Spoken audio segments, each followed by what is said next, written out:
जंगे सिकंदरिया में रूमी एक किले में बंद थे और मुसलमानों ने इस किले का मुहासरा कर रखा था। एक रोज रूमी मैदान में निकले और मुसलमानों के सिपा सालार हजरत अमरू बिन अल आस रजी अल्लाह ताला अन्हो चंद सवारों के साथ उनके मुकाबले हुए। गुमसान की लड़ाई हुई। मुसलमान रूमियों को दबाते हुए किले की तरफ चले गए और रूमियों के हमरा किले के अंदर दाखिल हो गए। हजरत अमरू बिन अल आस रजी अल्लाह ताला अन्हो हर एक लड़ाई में सबसे आगे हुआ करते थे। इस मौका पर भी आप रजी अल्लाह ताला अन्हो सबसे आगे थे। रूमियों ने मुसलमानों को दरवाजे में देखा तो सख्त घबराए और चारों अतराफ से सिपाही अपने हमराहियों की पुश्त पर आ गए और किले का दरवाज़ा बंद कर लिया।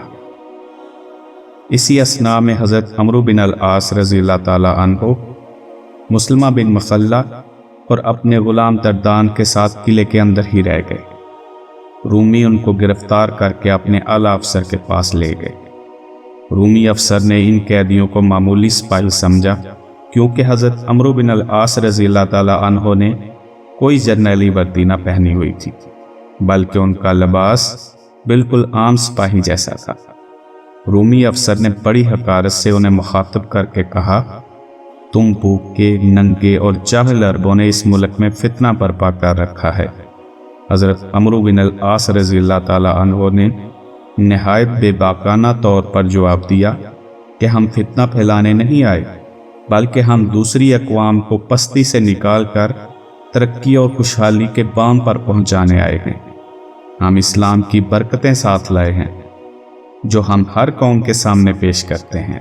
अगर तुम इस लाजवाल दौलत से महरूम रहना चाहते हो तो हम तुमको अपनी हिफाजत में लेकर इस मुल्क को दारुल अमान बना देंगे। रूमी अफसर ये दलेराना जवाब सुनकर अपने मातहतों को रूमी ज़ुबान में कहने लगा कि ये शख्स अरबी लश्कर का सरदार मालूम होता है, बेहतर है कि हम इसको कत्ल कर दें ताकि मुसलमान सिपाहियों पर हमारी दहशत बैठ जाए। अमरू बिन अल आस रज़ी अल्लाह ताला अन्हो का गुलाम दरदान रूमी ज़ुबान समझता था। उसने अपने आका को ख़तरे में देखकर हज़रत अमरू बिन अल आस रज़ी अल्लाह ताला अन्हो के मुंह पर ज़ोरदार तमाचा मारा और कहा, बेअदब, गुस्ताख, किसने तुझको इख्तियार दिया कि अहले अरब की तरफ से ऐसे कलमात अफसरों और हाकिमों के सामने कहे? चुप रहो, क्योंकि ये तुम्हारा काम नहीं। अमरू बिन अल आस रज़ी अल्लाह ताला अन्हो खामोश हो गए और मुस्लिमा ने कहा, बेशक हमें ऐसी बात करने का हक नहीं। अगर आप अपने चंद अफसर अहले अरब के अफसरों के पास भेजें तो मुमकिन है कि वो सब मिलकर ऐसी शराइत बहम तय कर लें जिन पर हम में और आप में सुलह हो जाए, क्योंकि हमें अच्छी तरह मालूम है कि अरब सरदार जंग की निस्बत सुलह को ज़्यादा पसंद करते हैं। रूमी अफसर जो अहले अरब के मुहासरे से सख्त तंग आ चुका था, इस बात पर बहुत खुश हुआ और कहा, अच्छा, हम तुम्हें छोड़ देते हैं। तुम जाकर अपने अफसरों से कहो कि वो सुलह करना चाहें तो हम बिल्कुल तैयार हैं। मुसलमान ने रूसी अफसर का शुक्रिया अदा किया और रूमी सिपाही उन्हें किले के बाहर छोड़ आए। इधर इस्लामी लश्कर में हज़रत अमरू बिन अल आस रज़ी अल्लाह ताला अन्हो और मुसलमा की गिरफ्तारी के बायस बड़ी परेशानी थी, मगर जो ही उन्होंने अपने सरदार को सही सलामत वापस आते देखा तो मारे खुशी के अल्लाह अकबर के नारों से आसमान सर पर उठा लिया।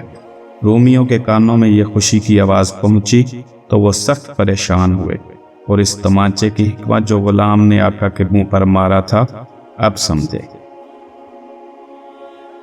इस वाक़या से हमें यह सबक मिलता है कि मुसलमान जाबर से जाबर हाकिम के सामने भी हक बात कहने से कभी नहीं घबराता, और इससे हमें यह भी सीख मिलती है कि मुश्किल के वक़्त मुसलमान के औसान ख़ता नहीं होते, बल्कि वो हमेशा दूर अंदेशी से काम लेकर मुश्किल से मुश्किल हालात पर काबू पा लेते।